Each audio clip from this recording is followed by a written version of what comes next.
Buenas noches y bienvenidos a Signo Pesos, la economía al alcance de su pantalla. Estos son los temas claves de hoy.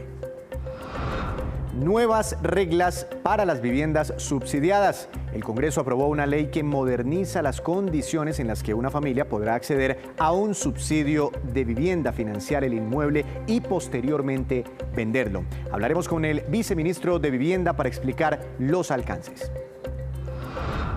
A comprar sin IVA. El gobierno definió ya la fecha del tercer día sin IVA que estaba pendiente. Les contaremos cuándo se celebrará esa jornada y qué dijeron los comerciantes de todo el país. Colombianos buenos contribuyentes. Este año más de 3,5 millones de colombianos declararon renta, lo que significa un notable crecimiento frente al año pasado. Analizaremos las cifras de recaudo de este gravamen con el directivo encargado del recaudo en la DIAN. Y comenzamos con una muy buena noticia. El país cuenta ahora con una nueva ley aprobada por el Congreso de la República que fija reglas modernas sobre los subsidios de vivienda en todo el país. Para analizar las nuevas condiciones, saludo al viceministro de Vivienda, al doctor Carlos Alberto Ruiz. Doctor Ruiz, buenas noches, bienvenido a Signo Pesos. ¿Cómo ha estado? Muy buenas noches, es un gusto para mí estar en Signo Pesos contándole a los colombianos estas buenas noticias que tenemos en materia de vivienda y hábitat. ¿Por qué dicen ustedes, viceministro, que son buenas noticias? ¿Cómo cambia de ahora en adelante la forma de acceder a un subsidio para vivienda? En distintas dimensiones. Esta ley, si bien tiene el foco en los subsidios, tiene 3 ejes principales. El primero, vamos a tener la posibilidad desde el Ministerio de hacer financiación de las garantías.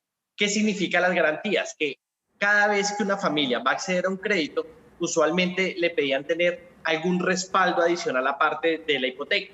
Entonces, por ejemplo, un fiador, tener algunos recursos adicionales. En este caso, nosotros vamos a poder financiar las garantías directamente y eso va a permitir que el Estado sea el fiador. Y ahorita, actualmente, se acabó de lanzar un programa de garantías y lo que va a permitir es que más adelante podamos seguir financiando el programa y sacar adelante esa posibilidad de que el Estado sea fiador de las familias y más fácilmente puedan acceder a los subsidios de vivienda. También el aprovechamiento de los subsidios. Antes una familia, imaginémonos que una persona a los 23, 24 años hacía compra de su vivienda. Había una cláusula que le decía, tiene que vivir 10 años en esa vivienda. No la puede arrendar, no la puede vender para comprar otra casa y la persona podía o cambiar de sitio de trabajo, tener la necesidad de pagar un arrendamiento y en este caso, si está pagando por la vivienda, si es a través de los subsidios de Mi Casa Ya, va a poder enajenar el inmueble de manera inmediata, lo que le va a permitir aprovechar muchísimo mejor el subsidio de vivienda. Y así sucesivamente vamos a facilitar las condiciones para el acceso al crédito. También vamos a permitir que haya garantías para la financiación de bonos hipotecarios y todo un conjunto de instrumentos que va a robustecer ese arsenal que tiene el Estado para poder permitirle a las familias poder acceder a una solución habitacional. Viceministro, en el primer punto, y es muy interesante, el gobierno se convierte como en el garante, en el fiador de la persona que quiere comprar vivienda. Si por X o Y motivo un colombiano está buscando 100 millones de pesos, ¿sí?, prestados para comprar su vivienda, ¿ustedes respaldarían qué porcentaje de esos 100 millones de pesos? Actualmente, en el programa que tiene el Fondo Nacional de Garantías, se respalda alrededor del 70% le llaman de la pérdida esperada, que puede ser cerca, para un crédito de 100 millones de pesos, puede ser cerca de 70 millones de pesos lo que se respalda. Y ahí lo que se hace es compartir riesgos con la entidad financiera, cosa que si la familia no paga, pues ahí la garantía entra a operar, cubre una parte de la pérdida, pero igual recuerden que ahí también está de garantía la hipoteca, lo que hace que sea muy fácil para una entidad financiera colocar estos créditos. De hecho, nosotros estamos pensando posteriormente ver cómo puede facilitarle sobre todo la vida a los informales, a los independientes que no tienen todavía suficiente información crediticia, a ver cómo a través de un instrumento como este puede mucho más fácilmente poder acceder a un subsidio de vivienda. Viceministro, ¿el plazo de los créditos hipotecarios se modifica? Esto es un punto muy importante y es que usualmente los parámetros del crédito hipotecario por excelencia regulatoria no deben estar en la ley. Eso debe estar es en la reglamentación de todo el sector Hacienda, que eso incluye el Ministerio de Hacienda, URF, la Superintendencia Financiera y el Banco de la República. Entonces, lo que se permite en la ley es que los plazos máximos se puedan modificar si las cuatro entidades y el sector Hacienda así lo determinan. Pero entonces que no se tenga que aprobar una nueva ley para hacer la modificación de esos plazos, sino dependiendo de las condiciones de estabilidad financiera, dependiendo de si se requiere o no la modificación. Y le voy a colocar un ejemplo concreto. En el plan de acompañamiento de deudores que está sacando la Superintendencia Financiera, hay algunas familias que pidieron un crédito a 30 años.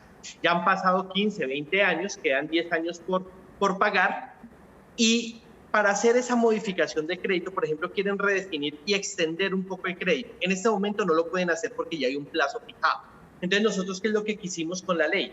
Que esa reglamentación y esos ajustes a los topes máximos no quedaran del orden de una ley, sino quedaran de parte del gobierno nacional vía decreto, que se pudiera hacer las modificaciones que se requirieran dependiendo de los casos puntuales y de las condiciones macroeconómicas del país. Pero es que usted me está citando un ejemplo de un programa que se implementó en medio de la pandemia, pero digamos en situación normal, generalmente, y es lo que tengo entendido, pero usted conoce más del tema, cuando alguien va a pedir un crédito hipotecario, lo máximo se lo difieren a 15 años.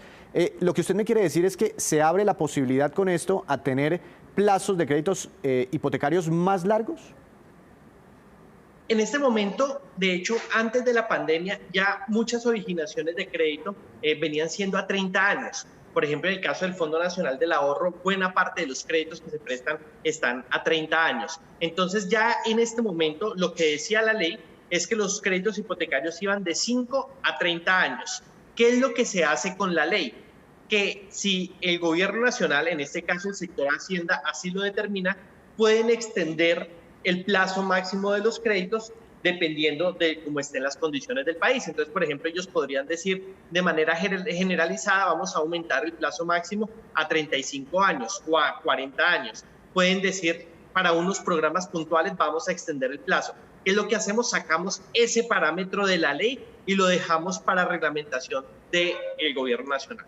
¿Por qué no detallamos un poco más, viceministro? Todos estos temas son muy interesantes, pero había uno que dejaba como, y usted lo acaba de mencionar tangencialmente, que dejaba como maniatada a la persona que compraba una vivienda con un subsidio del gobierno nacional. Y es que estaba atada por unos años o a vivir o a no vender el inmueble. Ya con esta ley, ¿qué puede hacer? ¿Al mes siguiente, a los 2 meses siguientes, ya podría disponer de ese inmueble para venderlo, para arrendarlo? Por supuesto que sí, y es que había una ley muy bien intencionada, por ejemplo, en el caso de la vivienda gratuita, y lo que decía es para tratar de que no hubieran como problemas en la asignación de vivienda gratuita, que una familia recibiera y al otro día vendiera. Entonces lo que se hizo fue colocar una restricción de 10 años, que si alguien recibía una vivienda gratuita tenía que durar al menos 10 años en el inmueble. Y eso empezó a aplicar para todos los subsidios de vivienda, por ejemplo, en el caso de los subsidios de Mi Casa Ya, donde se da 26 millones a la cuota inicial y 4 puntos a la tasa de interés, pero la familia paga una parte de su vivienda. Entonces, ¿qué fue lo que hicimos a través de la ley? Para vivienda gratuita disminuimos el tiempo de 10 años a 5 años. Y para el resto de programas, digamos donde la familia está pagando por la vivienda, donde está pagando una cuota hipotecaria, quitamos esas restricciones. Entonces quiere decir que imaginémonos una familia que compró la vivienda con subsidio, a los 3 meses salió un mejor empleo, hubo un cambio de la zona de la ciudad, cambio de colegio los hijos, cualquier razón por la que ya no puedan estar residiendo en la vivienda, pues la van a poder o arrendar o la van a poder vender para comprar otra vivienda. Si mejoraron el trabajo, mejoraron los ingresos, van a poder hacer la enajenación. Eso sí, ¿qué pasaría? Que esa familia ya no puede recibir otro subsidio más. Entonces, eso sí, digamos, una familia no puede recibir 2 subsidios, pero al recibirlo ya puede hacer con la vivienda lo que quiera. Si en este caso la quiere vender, la va a poder vender sin problema. Una última pregunta, viceministro, agradeciendo estos minutos suyos para Signo Pesos. ¿Esto ya es una realidad o le queda todavía la sanción del presidente? Queda la sanción presidencial. La buena noticia es que ya pasó anoche en plenaria de Senado.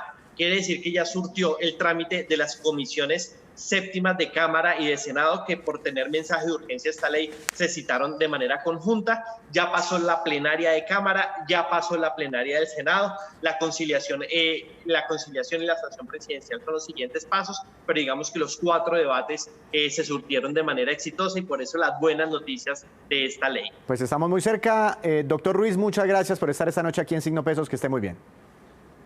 Muchas gracias a ustedes por la invitación y por este espacio y de contar nuevamente estas buenas noticias que tenemos con la ley de vivienda. Muy amable por estar esta noche aquí en Signo Pesos. Cambiando de tema, el gobierno definió el sábado 21 de noviembre como fecha para la realización del tercer día sin IVA, una jornada en la que cientos de productos podrán ser adquiridos por los colombianos a un menor precio. El presidente de FENALCO habló de este anuncio y de otras medidas que están reclamando. El comercio organizado tiene una enorme expectativa y una gran ilusión que este bimestre, noviembre y diciembre, se convierta en un gran aporte a la reactivación. Es la gran esperanza. Estamos a la espera de la confirmación de sucesos tan importantes como la fijación del tercer día sin IVA, que en principio podría ser el 21, según se ha anunciado. También a la espera de la respuesta del gobierno nacional del adelanto de las primas por parte del gobierno y voluntariamente por parte del sector privado. Esto irrigaría recursos a la economía muy importantes para poder desarrollar esta temporada sin las aglomeraciones que se podrían esperar después del 15 de diciembre. Igualmente encadenar eventos como los de Black Friday y poder hacer una gran campaña como la que ha propuesto el presidente de la República de madrúguele a la Navidad. Ese empaquetamiento sería fundamental para la reactivación del comercio y del empleo en nuestro país. Regresamos a Signo Pesos. El pasado 21 de octubre se acabaron los plazos para que cientos de miles de personas naturales presentaran su declaración de renta ante la DIAN. Para ver cuál es ese balance, le doy la bienvenida a esta hora de la noche al doctor de ingresos de esta entidad, al doctor Lisandro Junco. Doctor Junco, bienvenido a Signo Pesos. Buenas noches, ¿cómo ha estado? Hola, Víctor. Buenas noches. Muy bien, muchas gracias. Muchas gracias a usted, doctor Junco. Finalmente, ¿cuántos colombianos cumplieron con este deber de declarar renta y cuánto recaudaron ustedes por este concepto? Pues la noticia es muy positiva para el país porque ya son 3.570.018 contribuyentes que presentaron su declaración de renta de personas naturales del año gravable 2019. Y esto, dice usted que es positivo, ¿por qué? ¿Porque aumentó frente al 2018? Sí, es así. Nosotros tenemos unas cifras muy contundentes. Cuando esta administración entra a la DIAN, teníamos unas cifras de algo así de 2.400.000 contribuyentes de personas naturales. Sin ningún tipo de reforma tributaria, ampliamos la base de declarantes de personas naturales casi en 1 millón de contribuyentes. Si lo miramos respecto al año inmediatamente anterior, año 2019, que declararon contribuyentes personas naturales, el año gravable de 2018, hay un crecimiento del 11.1%, es decir, hay 358.058 nuevos contribuyentes del impuesto a la renta, y eso es una noticia pues que nos alegra enormemente. ¿Y por qué aumentó esa cifra? Tal vez porque los colombianos o mejoraron sus ingresos o de pronto estaban por ahí escondiditos haciéndose los de las gafas y a través de esta modernización que está teniendo la DIAN ustedes los han identificado. Sí, Víctor, nosotros tenemos una tarea y es estar cercanos a nuestros ciudadanos, y en esta tarea tenemos varias estrategias. Una de ellas es la declaración sugerida. Y quiero detenerme ahí para comentarle lo siguiente. El año pasado nosotros enviamos a 780.000 contribuyentes la declaración sugerida y tuvo una aceptación de alrededor del 45%. Es decir, las personas reciben, así como en algunas ciudades capitales les llega el predial o les llega el impuesto de vehículos a sus casas, aquí enviamos a los correos electrónicos, para ser mucho más eficiente, la declaración sugerida a partir de la información exógena que la DIAN tiene. En este año la cifra fue muy diferente, fue de 3.095.000 ciudadanos que recibieron en sus correos electrónicos la declaración sugerida, y aquel que no la recibió o no se dio cuenta que se la preparamos, sencillamente una vez la quisiera presentar en nuestra página web, sencillamente encontraba allí ya una declaración prellenada o sugerida para facilitarle la vida al contribuyente.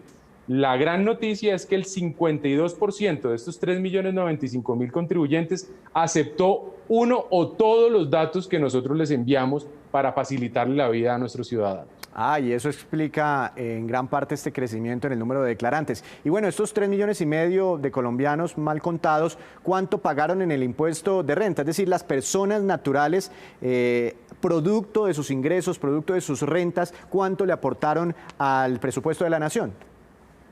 Bueno, la pregunta es muy pertinente porque muchos de nosotros que tenemos rentas laborales, hay que recordar que nosotros hoy en día tenemos solo 3 tipos de cédulas y dentro de la cédula general, que es una de ellas, tenemos las rentas laborales. Muchos de nosotros pagamos de manera anticipada a través de retenciones en la fuente. Tomando en cuenta las retenciones en la fuente, los saldos pagados en anticipo del impuesto a la renta el año anterior y obviamente todos los elementos de saldo a favor, se pagó 2.4 billones, pero la base gravable es de 12.9 billones. Es decir, el impuesto pagado por los ciudadanos, bien sea a través de retenciones o pagado directamente en las fechas del calendario tributario, es de 12.9 billones. Claro, también buena noticia es que crecemos un 15.3% comparativamente con el año inmediatamente anterior, que la cifra fue de 11.1 billones de pesos. ¿Esto qué significa? Que el recaudo obviamente se consolida, el recaudo sigue creciendo a pesar pues, de estas noticias de pandemia. ¿Y usted a qué atribuye ese pago? Digamos, a que los colombianos, en medio de esta situación tan compleja, ¿no? Por la pandemia, la crisis, pérdidas de empleo, etcétera, etcétera, cumplieron con su deber tributario. Es que esa cifra que usted me da es impresionante. Casi 13 billones de pesos fueron aportados por personas naturales, producto de sus ingresos, de sus rentas. Sí, la buena noticia es que los colombianos cada vez tienen mayor conciencia en el pago de los impuestos. Entonces hay una buena cultura de pago, hay una obligación que nosotros se la hemos facilitado a nuestros contribuyentes también. Le hemos establecido a través, por ejemplo, del app de la DIAN la manera más fácil de liquidar su declaración de renta o a través de un módulo que tenemos en nuestra página web que se llama Hágalo Usted Mismo, las declaraciones sugeridas. Y hay un punto muy importante. Hay que recordar que tenemos 358.000 nuevos contribuyentes. Si estos 358.000 nuevos contribuyentes quisieran cumplir con su obligación en un escenario normal, sin pandemia, la hubieran tenido muy difícil. ¿Por qué razón? Porque para presentar una declaración de renta se necesita el RUT. ¿Y qué hicimos nosotros ante esta instancia, ante estos retos que nos pone la pandemia? Ya tenemos un RUT en línea, es decir, desde cualquier lugar de Colombia, sin poner un solo pie en ninguna de las sedes de la DIAN, le dimos la posibilidad a estos contribuyentes nuevos de sacar su RUT de manera virtual, digital o en línea. Eso respecto a los buena paga, a los que están al día, independientemente de las adversidades, pero ¿tienen identificados ustedes colombianos que no pudieron cumplir con esta obligación? Sí, es así. Tenemos identificado ya una población muy importante de contribuyentes que no le cumplieron al país, que no presentaron su declaración del impuesto a la renta.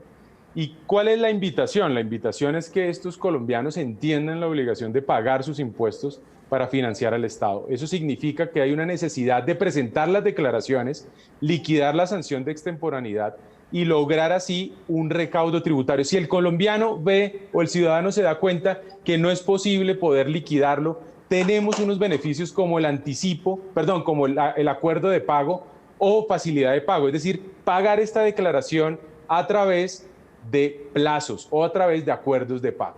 Es decir, el que se colgó y tiene dificultades en este momento para pagarle a la DIAN, tiene opciones para llegar a un acuerdo, ojalá para hacer pagos por cuotas, no sé, hay rebajas de intereses de mora, no sé.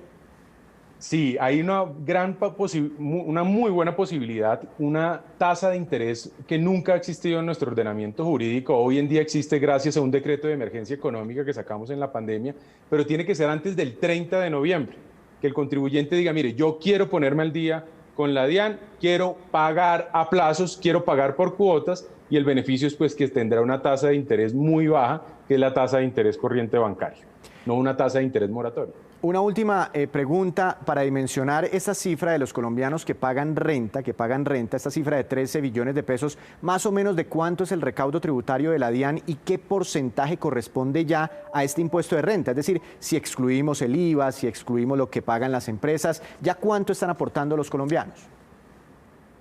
Pues las cifras han sido muy positivas. No puedo dar el dato porque nosotros cerramos el mes de octubre 10 días después porque hacemos un barrido con las entidades de recaudo, es decir, con los bancos. Pero la buena noticia, Víctor, le puedo decir es que cumplimos la meta de recaudo también de octubre. Este país se caracteriza por ser resiliente y en ese sentido, a pesar de las dificultades, nuestros empresarios, nuestros ciudadanos, las personas naturales están cumpliendo con la meta de recaudo. Y lo más importante, no solo cumplimos la meta de octubre, sino que vamos cumpliendo con la meta anual. No le puedo dar la cifra pero más porque o menos, no quiero chiviarlo. Más o menos ustedes recaudan al año 130, 140 billones de pesos. 144 billones de pesos. Ya 144 billones. Estamos hablando casi del 10%. Sí, señor, ya vamos, sí, lo que hacen las personas naturales es un aporte muy importante. Y aquí hay que aclarar lo siguiente, hemos ampliado la base, es decir, hay cada vez más contribuyentes y adicionalmente hay cada vez más contribuyentes que pagan impuestos, o sea, no solo la declaración, sino que pagan impuestos, por eso se ven estas buenas cifras, sin hacer una reforma tributaria a el grupo de personas naturales.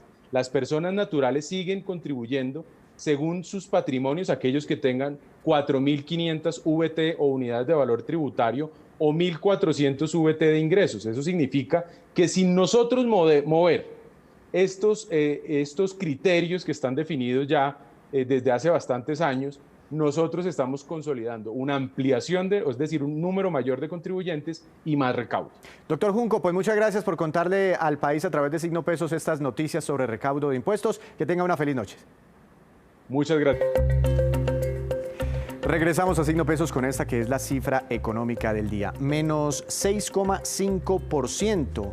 Menos 6,5%, cifra importante porque corresponde a la contracción que tendría este año la economía colombiana. Estos son los nuevos cálculos elaborados por Fedesarrollo. Este centro de estudios económicos además pronostica un crecimiento positivo para el 2021 de 4,4% en la economía colombiana. Y por cuenta del COVID-19 y del teletrabajo, Silvina Moschini acaba de convertirse en la primera mujer de Latinoamérica en llevarse el valor de su compañía a los $1.000 millones. De ese tema nos habla hoy Juan Fernández, quien dialoga en una entrevista con esta exitosa emprendedora. Si hay alguien que ha visto crecer su compañía en medio de esta coyuntura del COVID-19 es Silvina Moschini, pionera en temas de teletrabajo y luchadora por la equidad de género. Bienvenida, Silvina. Hola, Juan. Muy buenas tardes. Buenas tardes. Silvina, su compañía se acaba de convertir en un unicornio, es decir, logró una valoración de $1.000 millones. ¿Cómo lo logró? Juan, le decimos unicornio porque es la primera compañía liderada y fundada por una emprendedora, mujer, así que vamos con el género femenino, y lo logró abriendo una nueva oportunidad para los emprendedores, que es el de democratizar el acceso a inversiones, haciendo que la gente pueda invertir en compañías pre-IPO, es decir, pre-oferta pública de acciones, invirtiendo para la construcción de nuestra compañía a $1 por acción, para acompañarnos en la transformación de algo tan importante como es el mundo del trabajo, haciendo que las empresas cuenten con tecnología y con procesos para manejar a sus equipos remotos. Ya vamos a pasar a ese tema, pero antes de eso entiendo también que el año entrante va por una oferta pública de acciones para llegar a $10.000 millones, ¿verdad? Sí, así es. Nuestro objetivo es salir a la bolsa de Nueva York, a una evaluación de $10.000 millones o $10 billones americanos, y el objetivo central es el dominar todo el espacio que tiene que ver con soluciones tanto de tecnología como de servicios, para que las compañías dejen de pensar en lugares geográficos para contratar el talento, bajo la idea de que el trabajo es algo que se hace y no un lugar a donde se va, y que la tecnología hoy, y la pandemia aceleró esto, hace que sea una realidad. Interesante, porque sobre todo en América Latina es difícil encontrar mujeres que formen estas grandes compañías. Les es más difícil, sin duda, conseguir capital, pero ¿será que no solo se trata de tener buenas ideas? Sí, creo que hay una gran oportunidad y como dicen por ahí, toma que alguien lo haga primero para que otras se animen. Mi sueño es que esto anime a muchas otras emprendedores. Talento en Latinoamérica sobra, talento de mujeres que hoy logran la mayor cantidad de títulos universitarios, maestrías y doctorados definitivamente sobra. Lo que es un desafío es el acceso a capital, por eso es que modelos alternativos pueden ayudarlos a crear y a darle vida a sus sueños de crear grandes compañías. ¿Y qué es lo que hace Transparent Business que ha despertado tanto interés por los inversionistas? Desde hace muchos años trabajamos en soluciones para ayudar a empresas a manejar con transparencia, con verificación y colaboración, equipos que están geográficamente distribuidos. En términos muy simples, la pandemia hizo que la mitad del universo fuera enviado a su casa y que miles de millones de compañías necesiten de la noche a la mañana una herramienta como la nuestra para gerenciar a su equipo remoto, a su equipo de colaboradores que trabajan desde cualquier lado.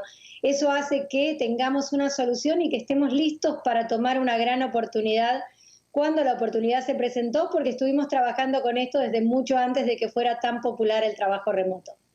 Es decir, que el trabajo remoto realmente llegó para quedarse o puede que después del COVID vuelva todo a una cierta normalidad, me refiero en temas de trabajo en oficina. Yo creo que cambió dramáticamente la forma en que las empresas trabajan porque pudieron ver que el trabajo remoto no solamente era posible, sino que también era más eficiente y que también era más inclusivo. Entonces, no creo que vaya a haber un modelo de regreso a la normalidad pre-COVID. Sí creemos que va a haber modelos más mezclados, más blended, más fusionados, donde pueda haber algunos días trabajando en la oficina, algunos roles trabajando en la oficina y muchísimos roles trabajando remoto, donde también en el caso de Latinoamérica es una gran oportunidad para contratar talento desde cualquier parte. ¿Y cómo probar, Silvina, que realmente es más productivo estar en teletrabajo que en la oficina? ¿Tiene cifras, tiene algunos temas que nos puedan indicar ese camino? Sí, definitivamente. Utilizando nuestra tecnología que trae trazabilidad a través de la transparencia y la analítica de datos, hemos estudiado y la productividad aumenta entre un 20 y un 40%, vis a vis o comparado con el trabajo que se hace en una oficina. Pero hay estudios de infinidad de analistas, inclusive de McKinsey, que muestran que el 35% del tiempo que una persona está en una oficina se gasta en actividades no productivas, entre actualizarse con los colegas, tomarse cafecito, las redes sociales o simplemente navegar por internet, y el estando trabajando de manera remota permite que esta, además de la trazabilidad, haga que la gente se enfoque más y que pueda trabajar muchísimo más y lograr hacer que las cosas pasen de manera mucho más costo efectiva. Pues Silvina, muchas gracias por estar con nosotros. Muchas gracias, Juan, y amén a por ello. A Silvina y a Juan Fernández, muchas gracias. Ahora vamos con los indicadores económicos que usted debe conocer siempre antes de irse a dormir. ¿Qué sucedió con el dólar? La tasa representativa del mercado que regirá mañana será de 3.807 pesos con 13 centavos. Vuelve al caer el dólar. Hoy retrocedió 16 pesos con 32 centavos. El petróleo de referencia Brent para Colombia tuvo una importante ganancia de 3,63%. Se ubicó en $41 con 15 centavos por barril. El precio interno del café colombiano bajó y quedó en promedio para mañana a 1.010.000 pesos por carga. El índice Colcap de la Bolsa de Valores de Colombia subió 0,44%, jornada positiva para los mercados del mundo. La acción más valorizada en nuestro país fue la de la barranquillera Tecnoglass, con una ganancia de 9,4%, y la acción que más cayó fue del sector financiero, Banco Apevillas, con un retroceso del 28,12%. Y antes de despedirnos, los dejo con el siguiente dato. La encuesta de octubre sobre la actitud de los colombianos frente a las dificultades financieras por la pandemia del COVID-19, realizada por la compañía TransUnion, arroja los siguientes resultados muy interesantes. Muy optimistas se declaran el 46% de los colombianos, la mayoría. Algo optimistas, el 28%. Ni optimistas ni pesimistas, el 15%. Y muy pesimistas, el 10%. Con estos datos terminamos por hoy, pero los esperamos mañana con una nueva emisión y con toda la información económica que usted necesita saber. Recuerde, esto es Signo Pesos, la economía al alcance de su pantalla. Que tenga una feliz noche.